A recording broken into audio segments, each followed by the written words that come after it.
October 15, 1944. 3:47 p.m. Paleliu Island. Private Yasuo Kuwahara crouches in the darkness of a coral cave, his left leg torn open by shrapnel, blood soaking through the makeshift bandage he tied 6 hours ago. He's 19 years old. He's been a soldier for 11 months, and he's about to die. Outside the cave, he hears them. American voices, English words he doesn't understand, the clank of equipment, boots on coral rock. A grenade bounces into the cave entrance. Kuwahara presses himself against the back wall as the explosion tears through the confined space. His ears ring. Dust and coral fragments rain down. Then silence. Then more voices. Closer. Kuwahara's hand moves to the grenade on his belt. His last grenade. The one he's been saving. Not for the Americans. For himself. Everything he knows, everything he's been taught, everything burned into his mind through 3 years of training, tells him what happens if he surrenders. The Americans torture prisoners. They mutilate bodies. They collect skulls as trophies. They execute captured soldiers for sport. This isn't rumor. This is official doctrine. This comes from the Emperor himself. The code is clear. Do not live in shame as a prisoner. Die and leave no ignominious crime behind you.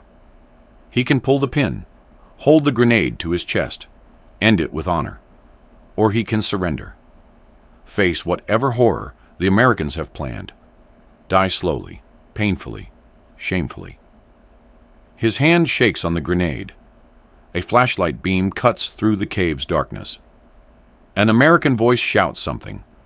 Kuwahara doesn't understand the words, but he understands the tone. Come out. Surrender. Now. Kuwahara's entire body trembles. Pain from his leg. Fear of what comes next.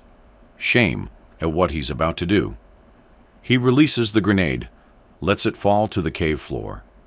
He raises his hands above his head and crawls toward the light, dragging his wounded leg behind him. He emerges into the afternoon sun, expecting to die. What happens next will shatter everything he believes. January 8, 1941. Tokyo. General Hideki Tojo, Minister of War, stands before the assembled leadership of the Imperial Japanese Army. In his hands, a document that will kill tens of thousands of Japanese soldiers. It's called the Senjinkun, the Code of Battlefield Conduct. Not guidelines, not suggestions, orders. From the Emperor himself, transmitted through Tojo's authority. The document contains 41 articles governing the behavior of Japanese military personnel.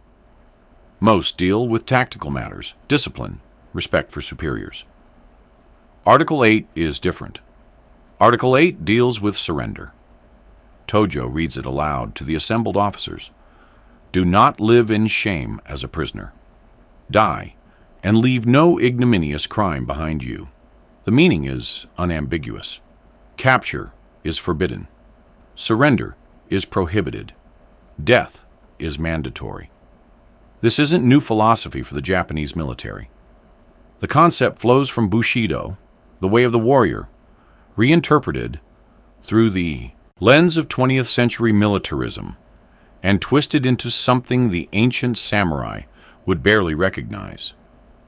But making it official doctrine, putting it in writing, issuing it to every soldier, making it an order from the emperor, that's new. That changes everything.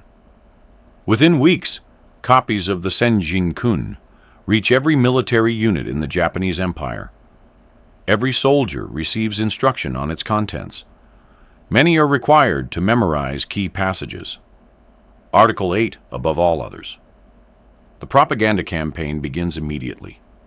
Newspapers publish stories of soldiers who fought to the death, rather than surrender. Their families receive honor. Their names are enshrined. They become national heroes. The message: this is how true Japanese die. School children are taught that surrender brings shame upon the entire family, that a soldier's duty is to die for the emperor, that becoming a prisoner of war means eternal dishonor. The government reaches even further back, to Japan's experience in the Russo-Japanese War of 1904-1905. A handful of soldiers in that conflict were captured by Russian forces and later returned to Japan. They were treated as social outcasts, pariahs, men who had lost their honor and could never regain it. The lesson is clear. Japanese society has no place for those who surrender. But the Senjinkun and its accompanying propaganda face a practical problem. Japan is about to wage war against Western powers, America, Britain, the Netherlands. These are enemies. Japanese soldiers have never fought. How do you convince men not to surrender to an enemy they don't know? The answer: make them terrified. The framework already exists. During the Second Sino-Japanese War, which has been raging since 1937, Japanese soldiers encountered Chinese guerrilla forces who sometimes tortured captured Japanese personnel. These incidents, real, documented, horrifying, become the foundation for a much larger lie. The propaganda apparatus projects this image onto the Americans. The Americans will do worse, soldiers are told. They are barbarians. They show no mercy. They torture prisoners before killing them. They mutilate the dead. And then, in 1944, the propaganda receives an unexpected gift. The May 22, 1944 issue of Life magazine publishes a photograph. A young woman in Phoenix, Arizona, poses with a Japanese skull sent to her by her Navy lieutenant boyfriend. The skull is autographed by the lieutenant and 13 of his friends. The caption reads, "This is a good Jap, a dead one picked up on the New Guinea beach." The woman named it Tojo. American readers are overwhelmingly horrified. Letters pour into Life magazine condemning the image. The U.S. Army directs its Bureau of Public Relations to inform publishers that such stories would be likely to encourage the enemy to take reprisals against American dead and prisoners of war. The junior officer who sent the skull is traced and officially reprimanded, though the punishment is light. But in Nafo, Japan, the image is reprinted everywhere. "See," the propaganda says, "we told you, Americans are barbarous. They collect body parts as trophies. They desecrate the dead. Imagine what they do to the living." The fact that this incident sparks American outrage, that it represents an aberration rather than policy, doesn't matter. The propaganda has its proof. Another incident cements the narrative. President Franklin Roosevelt receives a gift from U.S. Representative Francis Walter, a letter opener made from a Japanese soldier's arm bone. Roosevelt, to his credit, orders it returned for proper burial. But the story reaches Japan. The Americans are portrayed as deranged, primitive, racist, and inhuman. The propaganda writes itself. By 1943, the indoctrination is so complete that Japanese Foreign Minister Shigemitsu Mamoru can publicly declare, "Our army maintains the position that Japanese prisoners of war do not exist. Not we have few prisoners. Not our soldiers rarely surrender. Prisoners of war do not exist." This becomes official policy. When Japanese soldiers are captured, the government receives notification through the International Red Cross and Swiss intermediaries. The POW Information Bureau in Tokyo carefully catalogs this information: names, units, where captured, current location, and then tells the families nothing. Because to acknowledge a prisoner of war exists means acknowledging that a Japanese soldier surrendered. And that is impossible. The lie is complete, total, all-encompassing. and it will cost tens of thousands of lives. November 20th, 1943. Tarawa Atoll, Gilbert Islands. The USS Maryland's 16-inch guns fall silent. 3 days of naval bombardment, nearly 3,000 tons of high explosive shells, have pounded Betio Island into what looks like a moonscape. There can't be anything left alive on that island, one Marine says, as the landing craft lower into the water. He's wrong. 4,700 Japanese soldiers wait in bunkers and fortifications built from concrete, coral, and palm logs. The bombardment has been spectacular. It's also been largely ineffective. The Marines hit the beach at 9:10 a.m. The killing begins immediately. Japanese machine guns and artillery, untouched by the bombardment, open fire on the landing craft. Marines die in the water. They die on the beach. They die trying to cross a seawall that provides the only cover on a beach completely exposed to enfilade fire. For 3 days, the Marines fight bunker by bunker, fortification by fortification. They use flamethrowers, explosives, grenades, rifles, and when necessary, bayonets and entrenching tools. The Japanese fight from every position until killed. When positions are overrun, the defenders retreat to the next fortification and continue fighting. When wounded too severely to fight, many commit suicide with grenades. When the battle ends on November 23rd, the Marines count the cost. American casualties: 1,096 killed, 2,101 wounded. Japanese casualties: 4,690 killed. Prisoners: 17. 17 Japanese soldiers captured out of 4,700, less than 0.4%. And of those 17, most were unconscious when captured, wounded so severely they physically couldn't resist. A handful were Korean laborers, not Japanese military personnel at all. Not one Japanese soldier voluntarily surrendered. The Marines learned something on Tarawa, something that will shape their approach to the Pacific War for the next 2 years. Japanese soldiers don't surrender. This creates a terrible dilemma for American forces. The standing orders are clear. Take prisoners for intelligence purposes. Interrogate them. Learn enemy strength, positions, plans. But the reality on the ground is different. Japanese soldiers feigning surrender pull grenades. Wounded Japanese soldiers wait for Americans to approach, then detonate explosives. Dead Japanese soldiers suddenly rise and attack. The Americans learn. Taken prisoners gets you killed. The brutal mathematics of survival in the Pacific develop. It's safer to shoot first. Safer to clear caves and bunkers with grenades and flamethrowers than to call for surrender. Safer to assume every Japanese soldier will fight to the death, because they almost always do. 7 months later, June 15th, 1944. Saipan, Mariana Islands. 30,000 Japanese soldiers defend the island. 2 U.S. Marine divisions assault the beaches. The battle follows the Tarawa pattern, but larger, longer, more savage. For 3 weeks, Marines and Army soldiers fight across 15 miles of volcanic terrain. The Japanese resist from every cave, every ridge, every ravine. By July 9th, organized resistance collapses. The Marines and soldiers begin mopping up operations, expecting the usual scattered pockets of resistance. What they witness instead becomes one of the war's most horrifying images. The northern cliffs of Saipan rise 800 feet above the ocean, steep, jagged, volcanic rock dropping straight down to the sea.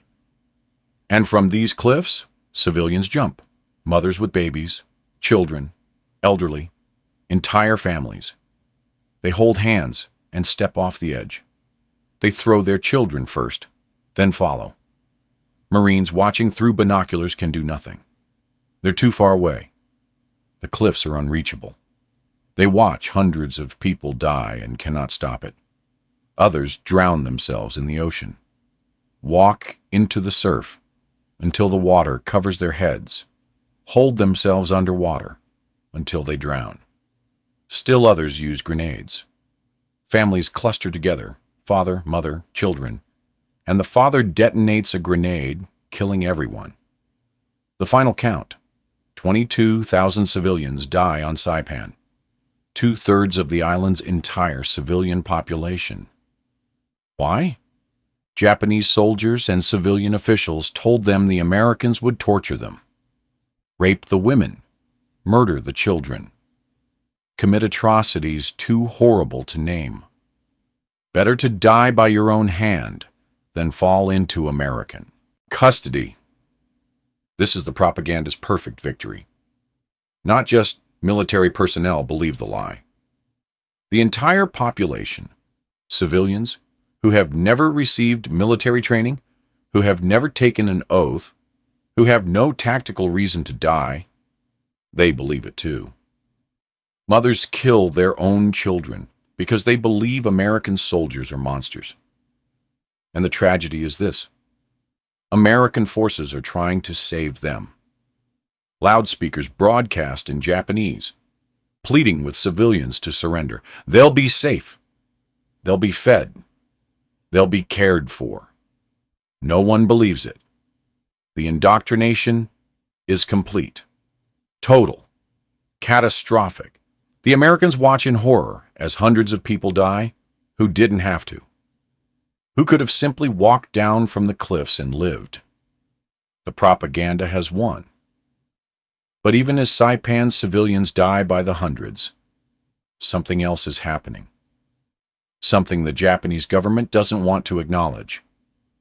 Small numbers of Japanese soldiers are being captured, and they're discovering that everything they've been told is a lie. August 1942. Guadalcanal. Sergeant Yokoi Shoichi watches from the jungle as American medics work on wounded soldiers, Japanese soldiers, prisoners. Yokoi is 30 miles from his unit, separated during the confused fighting of the past week. He's hiding, observing, trying to determine how to rejoin his comrades. And he's watching something impossible. The American medics aren't executing the Japanese wounded. They're treating them. Yokoi sees them give blood transfusions, set broken bones, bandage wounds.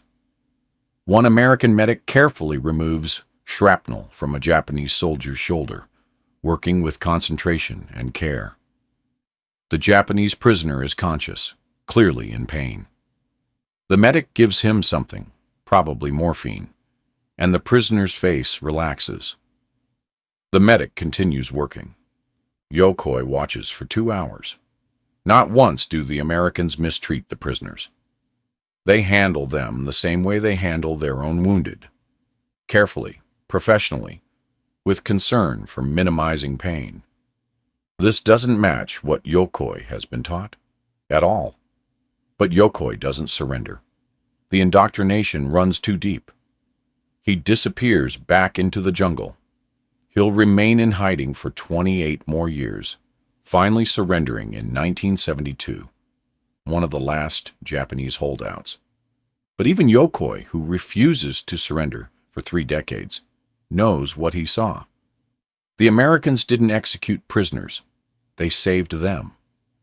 Across the Pacific, in ones and twos and small groups, Japanese soldiers are being captured, usually wounded, often unconscious, unable to resist or commit suicide. They wake up in American field hospitals expecting to die. Instead, they receive medical care. Private Kiyoshi Yamaguchi wakes up in a hospital tent on Guadalcanal with no memory of the past 3 days. The last thing he remembers, his leg exploding in pain as a mortar round landed nearby. Now he's on a cot. His leg is bandaged, heavily bandaged. There's an IV in his arm. And, standing next to the cot is an American soldier. Yamaguchi's first thought: this is where they kill me. The American, a medic, checks the IV, makes a note on a clipboard, and leaves. No torture, no execution, just medical care. Hours pass. Yamaguchi drifts in and out of consciousness, the morphine keeping the pain manageable. More Americans come and go. They check his bandages, give him water. One brings him food, rice, vegetables, some kind of meat. The food is better than what Yamaguchi's been eating for weeks. Days pass. Yamaguchi's leg heals. The Americans move him to a POW compound on a rear area island. And there, slowly, Yamaguchi confronts the cognitive dissonance between what he was taught and what he's experiencing. He was told, Americans torture prisoners. Reality, they gave him surgery, antibiotics, pain medication, and saved his leg. He was told, Americans are barbarians with no honor. Reality, they treat him according to international law, with respect and basic human decency. He was told, surrender means death. Reality, surrender means survival. The psychological impact is profound. Many Japanese POWs experience a form of mental break as everything they believed collapses. Some become deeply depressed. Some become almost desperately cooperative with their captors, as if trying to repay a debt they owe. Because they do feel they owe a debt. The Americans saved their lives. December 1943. POW Interrogation Center, Brisbane, Australia. Captain Roger Hillsman of the U.S. Army's Intelligence Section sits across from a Japanese corporal captured on Bougainville 3 weeks earlier. The corporal's name is Tanaka. He's 24 years old. He's been answering Hillsman's questions for 2 hours, and he's told Hillsman everything. Unit designation, officer names, troop strength, supply routes, defensive positions, ammunition stores, morale issues, everything. Hillsman is almost embarrassed by how easy this is. The reason, the Japanese military never trained its soldiers for captivity. Why would they? According to the government, Japanese prisoners of war don't exist. There's no instruction on what to do if captured. No training on how to resist interrogation. No guidance on how much information to reveal. More than that, Japanese soldiers aren't mentally prepared for the possibility of capture at all. When it happens, when they wake up wounded in an American field hospital or emerge from a cave with their hands up, they're psychologically unmoored. Everything they believed has been proven false. So when American interrogators treat them well, give them food and cigarettes and medical care, many Japanese POWs feel they owe their captors, and they repay that debt with information. The intelligence windfall is extraordinary. American forces learn Japanese unit designations, tactical doctrines, supply situations, and command structures in detail. They learn which islands are heavily defended and which are lightly held. They learn about morale problems, equipment shortages, and inter-service rivalries. All from POWs who were never trained to withhold information. The tragic irony, the Japanese government's insistence that prisoners of war don't exist, creates a massive intelligence vulnerability. By pretending capture is impossible, they've made it catastrophic when it happens. But as 1943 turns into 1944, and 1944 into 1945, the number of Japanese POWs remains small. The propaganda still works on the vast majority of soldiers. The Americans need to break through. They need to convince Japanese soldiers that surrender is safe. And so they launch one of the war's most unusual campaigns, a propaganda war against propaganda, an attempt to save lives by telling the truth. December 8, 1941, Washington, D.C. Even as Congress declares war on Japan, the U.S. State Department is already sending messages through Swiss intermediaries. The question: will Japan abide by the 1929 Geneva Convention governing treatment of prisoners of war? Japan's response comes quickly. Yes, Japan will treat POWs in accordance with the convention's terms. There's a caveat. Japan signed the Geneva Convention, but never ratified it. A deliberate choice, reflecting the belief that surrender is dishonorable.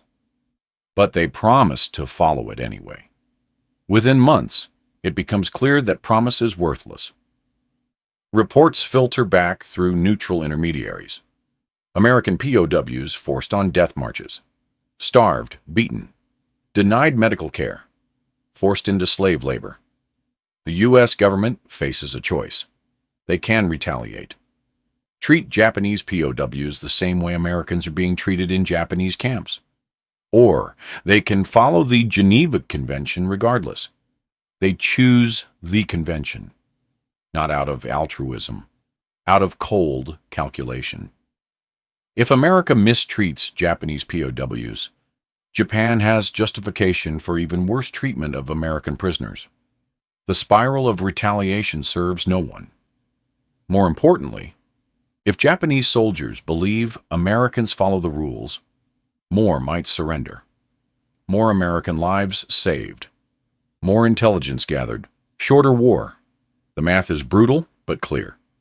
Treat Japanese POWs well, and you might convince others to surrender. Treat them poorly, and you guarantee they'll all fight to the death. September 1942. Policy decision. Most Japanese POWs captured by U.S. forces will be transferred to Australia or New Zealand for internment.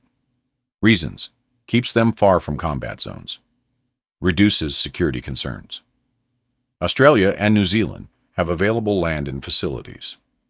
The U.S. provides Lend-Lease funds to cover the costs of maintaining the prisoners. America retains responsibility for their eventual repatriation. Japanese POWs with high intelligence value, senior officers, technical specialists, aircrew with knowledge of new weapons are sent to camps in the United States. 2 facilities specialize in intelligence gathering: Camp Tracy, California, officially known as Camp Tracy Interrogation Center, a former CCC camp in the Savoy Central Valley converted to a POW interrogation facility, Fort Hunt, Virginia, located just south of Washington, D.C., officially designated P.O. Box 1142, as if that fools anyone. At both facilities, the approach is identical. Treat prisoners well, make them comfortable, build rapport, gather intelligence through cooperation rather than coercion. Force is never used, not once. The Americans learned quickly that Japanese POWs, treated humanely, provide information willingly. But the majority of Japanese POWs, the thousands of enlisted men and junior officers, end up in camps across the Pacific and in Australia. And in those camps, the Geneva Convention is followed to the letter. Article 15 of the Convention requires that every camp have an adequate infirmary, where prisoners can receive necessary medical attention and appropriate diet. The Americans comply. Every POW camp maintains an infirmary, staffed with medical personnel. Isolation wards separate contagious cases. Prisoners with serious diseases or injuries requiring surgical intervention are transferred to military or civilian hospitals, the same facilities treating American personnel. The Convention specifies prisoner-to-medical staff ratios: 2 doctors, 1 dentist, 1 chaplain, and 6 enlisted medical personnel per 1,000 POWs. The Americans maintain these ratios. More than that, the Geneva Convention allows protected personnel, captured medical staff and chaplains, to continue serving their fellow prisoners. Japanese doctors captured in combat are allowed to practice medicine in POW camps. They treat their own people working alongside American medical staff. For Japanese soldiers who expected torture and execution, the reality is jarring. Private Hiroshi Nakamura, captured on Saipan in July 1944 with a sucking chest wound, receives emergency surgery at a U.S. field hospital. American surgeons repair the damage to his lung. He receives blood transfusions, O-positive from American donors, and antibiotics to prevent infection. He survives. In a Japanese POW camp, an Allied soldier with the same wound would likely have been left to die. No surgery, no antibiotics, no blood transfusions. The contrast is absolute. Nakamura spends 2 weeks recovering in the field hospital, then moves to a POW camp in Australia. The camp has a fully equipped infirmary. A Japanese doctor, also a POW, checks on him regularly. The chest wound heals.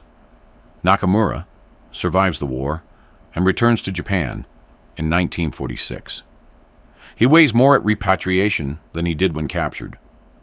Compare this to Allied prisoners in Japanese camps. Of the 27,000 American military personnel captured by Japan, 11,107 die in captivity. 40% mortality rate. They die from starvation, tropical diseases, untreated wounds, and deliberate cruelty. They die in camps where Red Cross supplies are stolen by guards.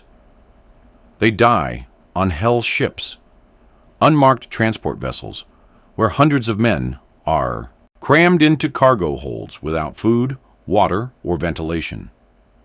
Meanwhile, Japanese POWs in Allied camps receive 3 meals per day, meeting Geneva Convention nutritional standards. Medical care equivalent to Allied military personnel. Clean water and sanitation facilities. Recreation time and educational programs. Male privileges, though Japan refuses to deliver letters to prisoners' families. Work details, but only non-military labor, in accordance with convention rules. The survival rate for Japanese POWs in Western Allied camps exceeds 95%. But here's the problem. Almost no Japanese soldiers know this. The propaganda says Americans torture and execute prisoners. And since Japan refuses to acknowledge that Japanese POWs exist, there's no counter-narrative.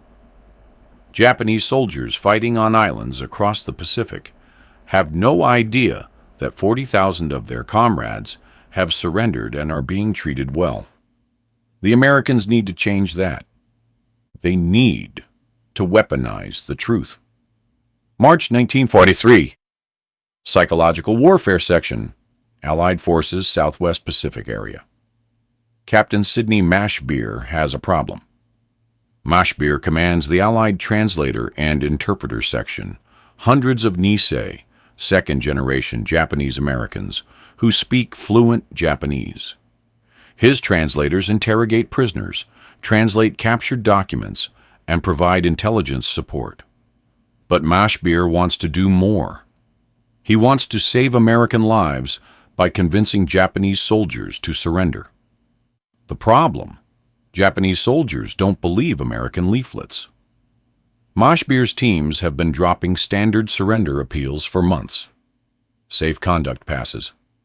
Promises of good treatment. Appeals to reason. Response rate: nearly zero. The leaflets are dismissed as propaganda. Obviously, the Americans are lying. Everyone knows what happens to prisoners. Mashbeer needs something different, something that can break through the indoctrination. He needs proof. The solution: photographs of Japanese POWs, real prisoners, healthy, well-fed, clearly alive. Proof that surrender doesn't mean death. Mashbeer proposes the idea to General Douglas MacArthur. MacArthur rejects it immediately. His reasoning: the Geneva Convention and Hague Convention prohibit exposing prisoners to public curiosity. Publishing photographs of identifiable POWs violates that prohibition. More than that, if Japanese soldiers see their faces in American propaganda leaflets, they might fear being identified by the Japanese military. That fear could harden resistance rather than encouraging surrender. MacArthur's decision stands through most of 1943. But by December, the strategic calculus changes. The American advance is accelerating. More islands to take. More Japanese soldiers to fight. And the casualty rates remain brutal because Japanese forces refuse to surrender. MacArthur reverses his position. He authorizes photographs of Japanese POWs for propaganda use, with strict conditions. Photos must not identify individual prisoners. No faces in clear profile. No visible name tags or unit insignia. Photos must be truthful and factual and not designed to exaggerate. No staged scenes. No forced statements. The goal: show that Japanese POWs are alive, healthy, and well-treated without putting individual prisoners at risk. The campaign begins. Each U.S. Army division in the Pacific gets assigned a specialized team. Nisei translators, loudspeaker equipment, printing capabilities for leaflets. Their mission: psychological warfare. Convince enemy soldiers to cease resistance. That phrase is important. Not surrender. The word surrender carries too much shame. Cease resistance sounds like following orders, like a tactical decision rather than a moral failure. The leaflets drop by the millions. They show photographs of Japanese POWs eating hot meals, receiving medical care, playing sports during recreation time, looking healthy and reasonably content. The text explains, "You will not be executed. You will receive medical treatment. You will be fed. Your families will be notified." That last part is technically true, but functionally false. The U.S. does notify Japan through the Red Cross that these men are prisoners. Japan simply refuses to pass that information to families. But the POWs themselves don't know that. The leaflets include copies of the Geneva Convention in Japanese. Actual text, not summaries. The full legal document explaining prisoner rights. Most Japanese soldiers have never seen it. Many have never heard of it. The leaflets drop over Japanese positions before major attacks, during lulls in fighting, on isolated islands where resupply has ceased. And slowly, very slowly, they begin to work. Not because Japanese soldiers suddenly believe American propaganda, but because some soldiers, starving and desperate, decide to test whether the leaflets are telling the truth. When they do, when they emerge from caves with their hands up or stagger into American lines too weak to fight, they discover the leaflets were right. They receive medical care, food, water. They're not executed. They're not tortured. And some of these prisoners, grateful and surprised, agree to help. They record messages on captured Japanese radios. "I am alive. I was treated well. You can surrender safely." They help write leaflets. They provide intelligence on which units are most demoralized, most likely to surrender if given the chance. They become active participants in saving Japanese lives. The irony is profound. Japanese soldiers, indoctrinated to believe death is preferable to capture, end up working to convince others to surrender. Why? Because the indoctrination was based on a lie. And once they discover the truth, they want to prevent other soldiers from dying needlessly. But through 1943 and 1944, the numbers remain small. Most Japanese soldiers still fight to the death. The propaganda campaign achieves limited success until Okinawa, April 1st, 1945. Operation Iceberg begins. American forces invade Okinawa, the first Japanese home territory to be invaded. The island is 340 miles from the main Japanese home islands. The garrison, 77,000 Japanese military personnel, plus 39,000 Okinawan conscripts. Local civilians pressed into military service in the weeks before the invasion. Those Okinawan conscripts become the breakthrough. Unlike regular Japanese soldiers, the Okinawans haven't received years of indoctrination. They haven't been raised on Bushido and the Senjinkun. They're farmers and shopkeepers handed rifles and told to fight. When the battle turns desperate, when it becomes clear the Americans will win, thousands of Okinawans surrender. And they're treated well, fed, given medical care, not executed, not tortured. Word spreads. More surrender. Not just Okinawans now. Japanese soldiers, seeing that the Americans honor the safe conduct leaflets, begin giving up. Some Japanese soldiers change into Okinawan clothing, trying to blend in with civilian refugees. Not to avoid surrender, to make surrender safer, to avoid being identified as military personnel by their own side. By the end of the Okinawa campaign on June 21st, 1945, over 7,000 Japanese military personnel have been captured. For the first time in the Pacific War, Japanese soldiers surrender in large numbers. The propaganda has finally broken through, but it's taken 4 years. 4 years of trying to convince Japanese soldiers that the Americans follow the rules. 4 years during which tens of thousands of Japanese soldiers fought to the death because they believed a lie. May 1944. POW camp, Cowra, Australia. The camp holds 2,200 Japanese prisoners and 2,500 Italian prisoners, segregated into separate compounds. From the outside, it looks like any military facility. Barbed wire fences, guard towers, searchlights. Inside, it's something different. The Japanese prisoners maintain their own internal organization. Senior officers command respect from enlisted men. They organize daily routines, work details, recreation. The Australians provide the structure. The prisoners provide the discipline. Each morning, roll call, then breakfast. Rice, not perfect, not the quality they'd get in Japan, but adequate. Vegetables, sometimes fish. Tea. After breakfast, work details for those assigned. Maintenance of camp facilities, groundskeeping, kitchen duty. All voluntary for officers, mandatory for enlisted men, as per Geneva Convention rules. But the work isn't military. No manufacturing munitions, no building fortifications, just basic camp maintenance and agricultural work producing food for the camp itself. Afternoons, recreation time. The prisoners play baseball. They practice martial arts. They write letters, knowing Japan won't deliver them to their families, but writing anyway. They read books from a small library. Japanese literature, mostly. Books sent by the Red Cross. They attend educational classes. Some prisoners teach others to read and write. One former university professor gives lectures on Japanese history. It's surreal. These men were killing Allied soldiers months ago.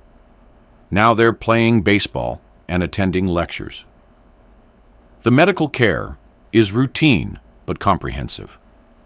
The camp infirmary treats minor injuries and illnesses, cuts and bruises from work details, colds and flu, digestive issues from the change in diet. Dental problems. Many POWs have poor dental health from years of wartime deprivation before capture. 2 Japanese doctors, themselves POWs, work in the infirmary alongside Australian medical staff. They treat their own people with supplies provided by the Australians. Prisoners with serious conditions go to Australian civilian hospitals. One prisoner develops appendicitis in July 1944. Australian doctors perform emergency surgery. He recovers in a hospital ward, then returns to camp. The same surgery in a Japanese prison camp for Allied POWs. Unlikely. Most camps lack qualified surgeons, adequate anesthesia, or antibiotics to prevent post-operative infection. But here, in an Allied POW camp, a Japanese prisoner receives life-saving surgery and modern medical care. The psychological impact on prisoners varies wildly. Some adapt easily. They recognize the war is over for them. They accept their situation. Some even express relief. They're out of the fighting, safe, fed, alive. Others struggle with shame. The indoctrination runs deep. They surrendered. They're alive when they should have died. What will their families think? What will post-war Japan think of them? A few remain defiant. Hardcore believers in the Senjinkun and Bushido. They organize resistance within the camp. Not violent resistance. The Australians would crush that immediately. But psychological resistance. Pressure on other prisoners to maintain fighting spirit, to refuse cooperation with captors. This tension explodes on August 5, 1944. A group of hardcore prisoners, about 1,000 men, stage a breakout attempt. It's not a rational escape plan. There's nowhere to go. They're hundreds of miles from the coast, in the middle of Australia. Even if they break out, they can't get home. But rationality isn't the point. The point is to die fighting, rather than live as prisoners. The breakout becomes a massacre. The prisoners rush the wire armed with improvised weapons, clubs, baseball bats, knives made from scrap metal. Some carry sharpened stakes.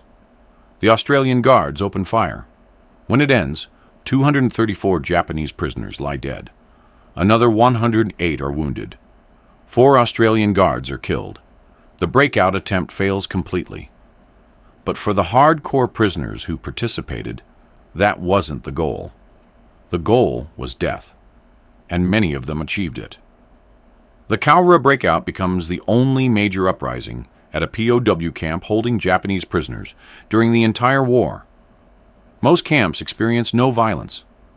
Most prisoners accept their fate and wait for the war to end. Because by mid-1944, it's increasingly clear how the war will end. Japan is losing, and the prisoners far from the collapsing front lines are the lucky ones. Consider Private Tanaka Yoshio, captured on Saipan in July 1944, with severe burns from a flamethrower attack. His injuries are horrific. Third-degree burns across his back and left arm. The skin is charred black in places, blistered and weeping in others. American medics stabilize him on the beach. Morphine for pain. Plasma for fluid replacement. Bandages to prevent infection. He's evacuated to a field hospital. Burns are cleaned and dressed. More morphine. More plasma. Intravenous antibiotics. Sulfa drugs, the best available. Tanaka survives the first critical 48 hours. Then the first week. The burns begin to heal, slowly. He's transferred to a hospital ship, then to Hawaii, then to a POW hospital facility in California, where he spends 3 months recovering. His scars are extensive. The burns on his back will never fully heal. He'll carry the marks for life. But he's alive. In a Japanese military hospital, if such care were even available, his chances of survival would have been minimal. No antibiotics, limited pain medication, inadequate wound care. Instead, he receives cutting-edge burn treatment from American military medicine. By October 1944, he's well enough to transfer to a regular POW camp. He weighs 140 pounds, 30 pounds more than when he was captured. Multiply Tanaka's story by thousands. Japanese prisoners receiving medical care that saves lives. Treatment for malaria, dengue fever, dysentery. Surgery for wounds. Amputations performed by skilled surgeons with anesthesia and sterile conditions. Compared to Allied prisoners in Japanese camps, no antibiotics, no sterile conditions, amputations performed with saws, and no anesthesia. Wounds left to fester, tropical diseases untreated, starvation rations leading to beriberi, pellagra, and scurvy. The death rate tells the story. Allied POWs in Japanese camps, 27,000 captured, 11,107 die, 40% mortality. Japanese POWs in Western Allied camps, approximately 42,000 surrendered during the war.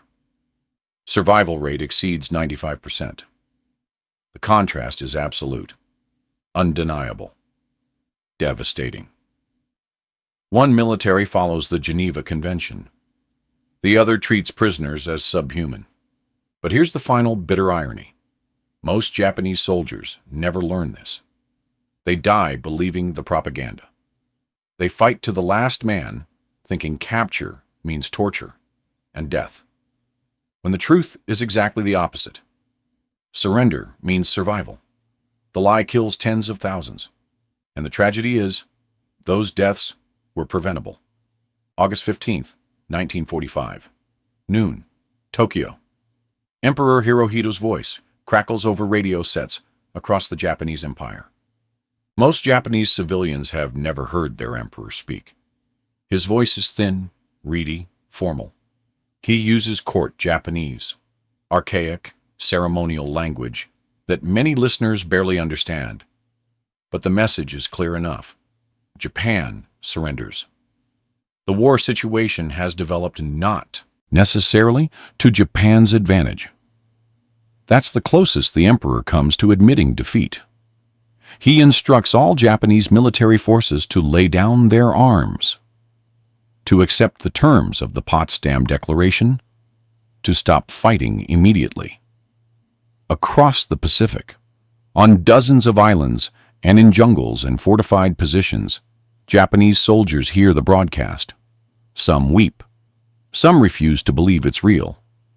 Some assume it's American propaganda, a fake broadcast designed to trick them into surrendering. But most recognize the truth. The war is over, and Japan has lost. Imperial headquarters faces an immediate problem. Will the troops comply? Millions of Japanese soldiers remain in the field. China, Southeast Asia, Pacific Islands. They're armed, organized, and trained to fight to the death. What if they refuse to surrender? What if they interpret surrender as dishonorable and commit mass suicide instead? The solution is brilliant and cynical. Imperial headquarters issues a special order. Servicemen who come under enemy control after the proclamation of the imperial rescript will not be regarded as prisoners of war. Read that carefully. They're not surrendering. They're not becoming prisoners of war. They're simply following the emperor's orders. The shame is removed. The dishonor is erased. You're not surrendering. You're obeying the emperor. The psychological impact is immediate. August 19th, 1945. Manchuria. Soviet forces, having declared war on Japan on August 8th, have smashed through Japanese defenses in a massive offensive. The Kwantung Army, once Japan's premier fighting force, is surrounded, out of ammunition, and facing annihilation. When the emperor's broadcast reaches them, 640,000 Japanese soldiers lay down their weapons. The Soviets take them into custody. What happens next is very different from the American POW camps. The Soviet Union never signed the Geneva Convention. They don't intend to follow it. Japanese prisoners are loaded onto trains and transported to Siberia. They're put to work in mines, forests, and construction projects under brutal conditions. Food is inadequate. Shelter is minimal. Medical care is nearly non-existent. Over the next several years, approximately half of those 640,000 prisoners die. The last Japanese POWs won't be released by the Soviets until the 1950s. But in the Pacific, with American forces, the treatment is different. August 28, 1945. Philippines. Lieutenant Yamada Takeo commands a 150-man unit that's been cut off from supply for 3 months. His men are starving. Many are sick with malaria and dysentery. When word of the surrender reaches them, Yamada faces a decision. He can order his men to commit suicide, die as warriors rather than accept defeat. Or he can surrender them to American forces. Yamada chooses life. His unit walks out of the jungle with their hands raised. They expect the worst. Some expect execution. Others expect imprisonment under harsh conditions. Instead, American medics immediately begin treating the sick. The malaria cases receive quinine. The dysentery cases get clean water and medicine. The wounded receive proper medical care. The starving soldiers receive food, carefully, slowly, because men at the edge of starvation can't eat regular rations without becoming ill. Within days, Yamada's men are in a POW processing center. Within weeks, they're in camps waiting for repatriation to Japan. They're alive. This pattern repeats across the Pacific. In the Philippines, tens of thousands of Japanese soldiers surrender. In Burma, in Malaya, in Indonesia, on dozens of Pacific islands. The flood of surrenders creates a massive logistical challenge. American forces don't have facilities to process this many prisoners, don't have camps large enough to hold them, don't have ships available to immediately repatriate them. The solution: use the prisoners as labor to dismantle military installations.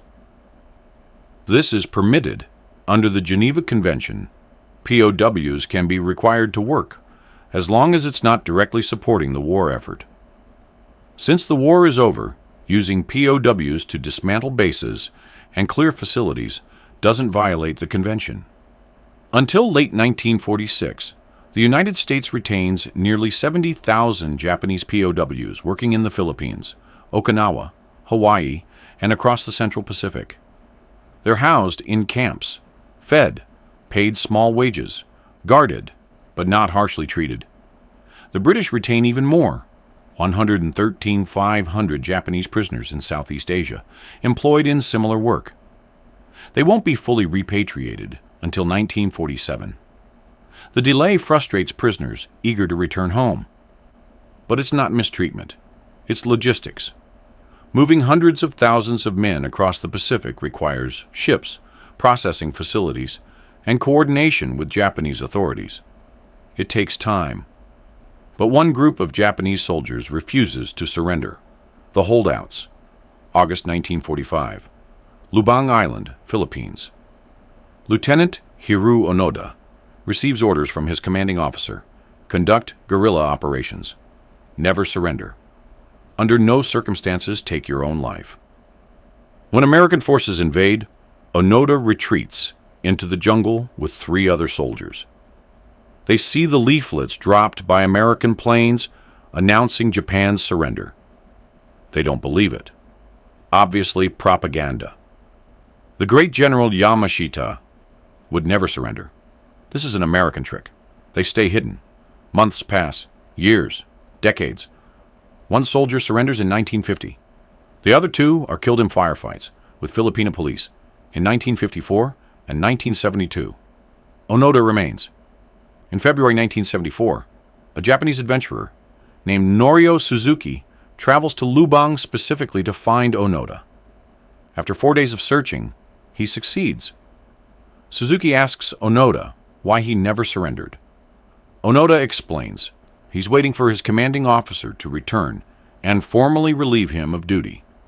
Suzuki returns to Japan and contacts the Japanese government. They track down Onoda's former commanding officer, now a bookseller. In March 1974, the officer travels to Lubang and formally orders Onoda to surrender. Onoda obeys. He's been hiding for 29 years. When Onoda emerges from the jungle, He's still wearing his tattered uniform, still carrying his rifle in perfect working condition, still following the orders he received in 1945. He surrenders to Filipino authorities, who turn him over to Japanese officials. He returns to Japan as something between a hero and an anachronism, a man from another time, the last soldier of a war that ended 3 decades earlier. Onoda's story is extreme, but he's not alone. Other holdouts emerge through the 1950s, 60s, and 70s. Small numbers, but symbolically important. These men never learned the truth, or learned it too late. They spent decades believing the propaganda, unable or unwilling to accept that the war was over and they'd lost. The indoctrination was that powerful, but there are exceptions. The vast majority of Japanese soldiers surrender in August-September 1945. They're processed, held temporarily, and repatriated, and most of them survive. The final accounting is stark. During World War II, approximately 42,543 Japanese soldiers surrendered to Allied forces before Japan's formal surrender. Other historians place the number between 35,000 and 50,000, depending on what counts as surrender during combat versus surrender after the Emperor's order. But that lower number, 42,543, comes from the Japanese government's own POW Information Bureau. It's likely accurate. Compare that to the total Japanese military. Over 6 million men under arms at the war's peak. 42,543 prisoners out of 6 million soldiers. 0.7%. The propaganda worked. Spectacularly. Now consider survival rates. Japanese POWs held in Western Allied camps. American, British, Australian. Approximately 95% survival rate. Most deaths occur post-surrender during the repatriation delays of 1946 to 1947. Food shortages, disease, and what one historian calls a certain amount of vindictive callousness among Allied troops result in some prisoner deaths. But compared to the mortality rates in Japanese-run POW camps, the difference is astronomical. Allied prisoners in Japanese camps. Total captured, approximately 132,000 from Western Allied nations, British Commonwealth, Netherlands, United States. Deaths, approximately 40,000. Mortality rate, roughly 30%. For Americans specifically, 27,000 captured. 1,107 die. Mortality rate, 40.3%. By comparison, German and Italian POWs held by Western Allies. Over 99% survival rate. The numbers reveal the divide. Armies that follow the Geneva Convention maintain survival rates above 95%. Japan, which signed but never ratified the convention, and which actively chose to ignore its provisions. 30 to 40% mortality among prisoners. The medical care statistics are equally damning. Japanese POWs in Allied camps receive immediate medical treatment for wounds upon capture. Surgery, when necessary, performed by qualified surgeons with anesthesia. Antibiotics to prevent and treat infections. Treatment for tropical diseases, malaria, dengue fever, dysentery. Adequate nutrition to support healing. Prosthetics for amputees. Psychiatric care for trauma. Allied POWs in Japanese camps receive minimal to no medical treatment. Wounds often left untreated. Surgery, when performed, done without adequate anesthesia or sterile conditions. No antibiotics. Tropical diseases go untreated. Starvation-level rations leading to deficiency diseases. No prosthetics. No psychiatric care. The difference isn't subtle. Consider the Bataan Death March, April 1942. Approximately 76,000 Filipino and American prisoners forced to march over 60 miles in tropical heat with no food, water, or rest. Prisoners who collapse are left to die. Those who fall behind are bayoneted or shot. Estimated deaths during the march, 10,000 to 11,000. After reaching Camp O'Donnell, conditions worsen. No shelter for 3 days. No food for 36 hours. No medical care. American and Filipino doctors volunteered to treat the sick and wounded. The Japanese refused them entry to the camp. Death rate at O'Donnell, 25%. 1 in 4 prisoners dies from neglect. This isn't in combat. This isn't collateral damage. This is deliberate denial of medical care. Compared to Japanese prisoners captured on Saipan, Okinawa, or the Philippines. Immediate triage by American medics. Wounded treated on the beach or battlefield. Evacuation to field hospitals. Surgery, transfusions, medications. Recovery in hospital wards. Survival rates for wounded Japanese prisoners who reach American medical facilities. Over 90%. The propaganda claimed Americans execute prisoners. The truth: Americans save prisoners' lives. Now consider the cost of the lie. How many Japanese soldiers died believing capture meant torture? Tarawa, 4,690 deaths. If 20% had surrendered instead, roughly 1,000 men live. Saipan, 30,000 military deaths.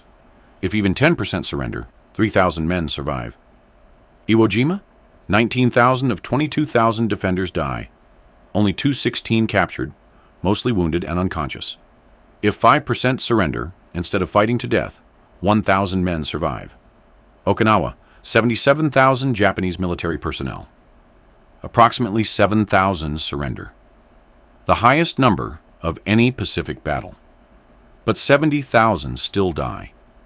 Across the entire Pacific War, if Japanese soldiers had surrendered at even half the rate of German soldiers fighting Western allies, tens of thousands of lives would have been saved. Not American lives, Japanese lives. The propaganda didn't just fail to protect Japanese soldiers. It killed them. And for what? To maintain the illusion that Japanese warriors never surrender? To preserve some idealized vision of Bushido that samurai from centuries past wouldn't even recognize? The cost was catastrophic. 42,000 men surrendered during the war and survived. Most returned home to Japan. Most lived long lives. How many more could have done the same if they'd known the truth? October 15, 1944.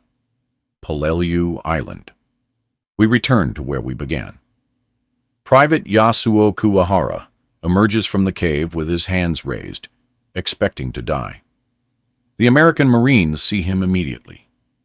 Rifles swing in his direction. A sergeant barks an order. The rifles lower slightly, still aimed, but fingers off triggers. "Medic!" the sergeant shouts. A Navy corpsman rushes forward. He sees Kuwahara's wounded leg, the blood-soaked bandage, the obvious signs of shock.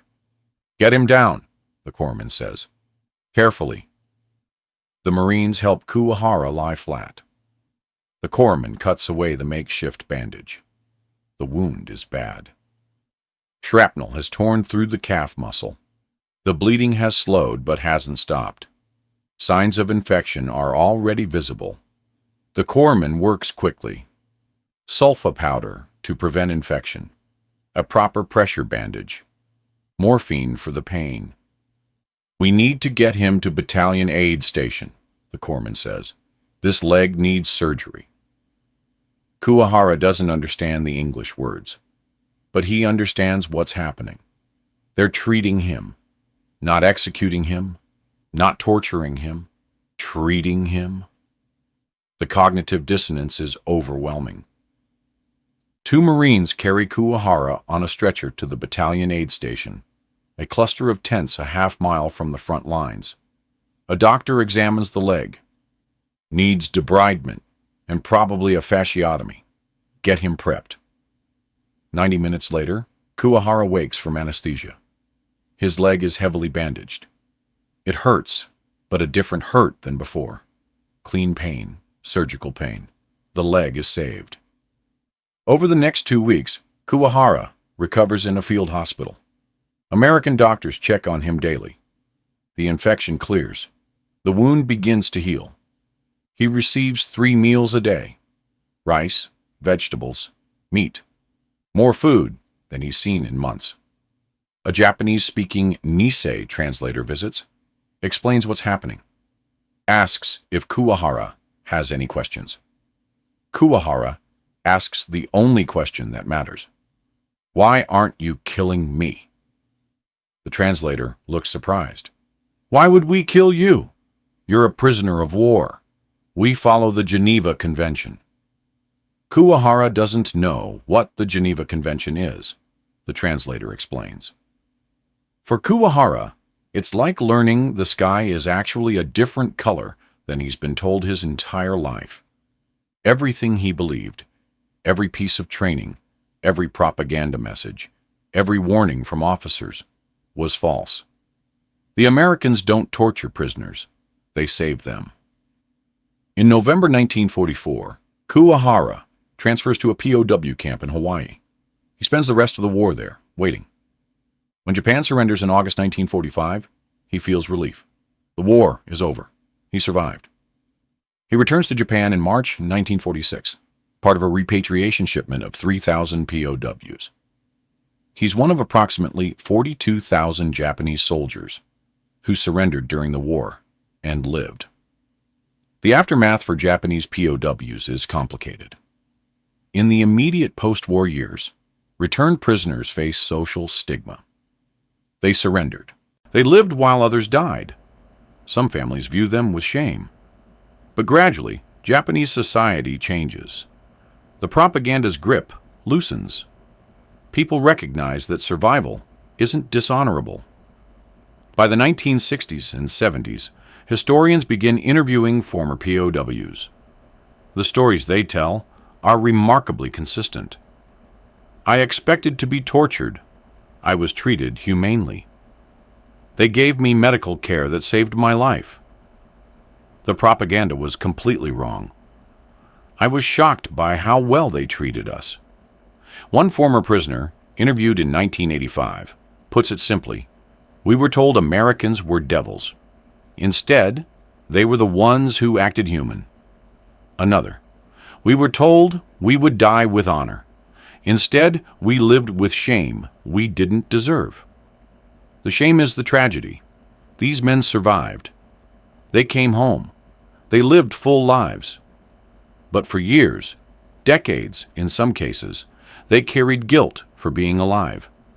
Not because they did anything wrong, because the propaganda told them survival was dishonorable. The lie didn't just kill those who believed it and fought to the death. It damaged those who survived. The numbers tell a simple story. Approximately 42,743 Japanese soldiers surrendered to Allied forces during World War II. The vast majority, over 95%, survived captivity.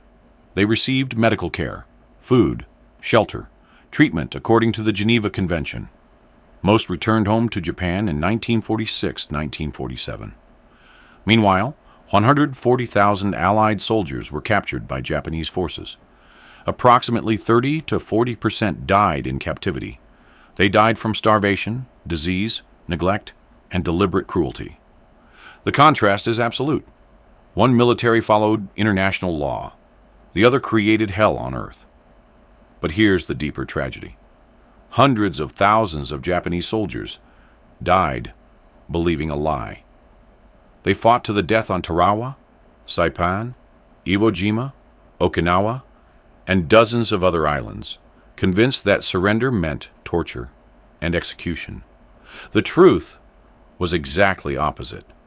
Surrender meant survival. The Japanese military created propaganda to prevent soldiers from surrendering, to maintain fighting spirit, to ensure maximum resistance. And it worked. Spectacularly. Japanese soldiers fought with fanatical determination. They inflicted massive casualties on Allied forces. They delayed the American advance. They made every island a fortress. But at what cost? Tens of thousands of Japanese soldiers died needlessly. Men who could have surrendered and lived, who could have returned home to their families, who could have rebuilt Japan after the war. Instead, they died believing Americans were monsters, when the real monsters were the officers who lied to them. Private Kuwahara, the soldier who opened this story, lived until 2003. He spent 58 years after the war, living a normal life in Japan. He married, had children, worked as a school teacher. He was one of the lucky ones. He discovered the propaganda was a lie, while he still had time to surrender. How many others didn't? How many men took their own lives rather than face capture? How many fought to the last bullet, the last grenade, the last breath, because they believed the alternative was worse than death? We'll never know the exact number, but we know it was unnecessary. We know 42,000 men surrendered and survived. We know the Americans followed the Geneva Convention. We know Japanese POWs received medical care that saved thousands of lives. And we know that if Japanese soldiers had known this, if the propaganda had told the truth instead of lies, the Pacific War would have been shorter, less bloody, and tens of thousands of men on both sides would have survived. That's the cost of propaganda. Not just the lies told to your enemies, the lies told to your own people, lies that kill them by the thousands while convincing them they're dying with honor. One former Japanese POW, in his final interview before his death in 1998, was asked what he wanted people to remember about his experience. His answer was simple.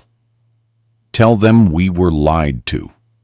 Tell them the Americans treated us better than our own officers did. Tell them that surrender wasn't shameful. It was survival. And tell them that every man who died believing the propaganda died for nothing. 42,000 Japanese soldiers discovered the truth and lived. Hundreds of thousands more never got that chance. They died believing a lie. That's the story the numbers tell. That's the tragedy the propaganda created. And that's the lesson that should never be forgotten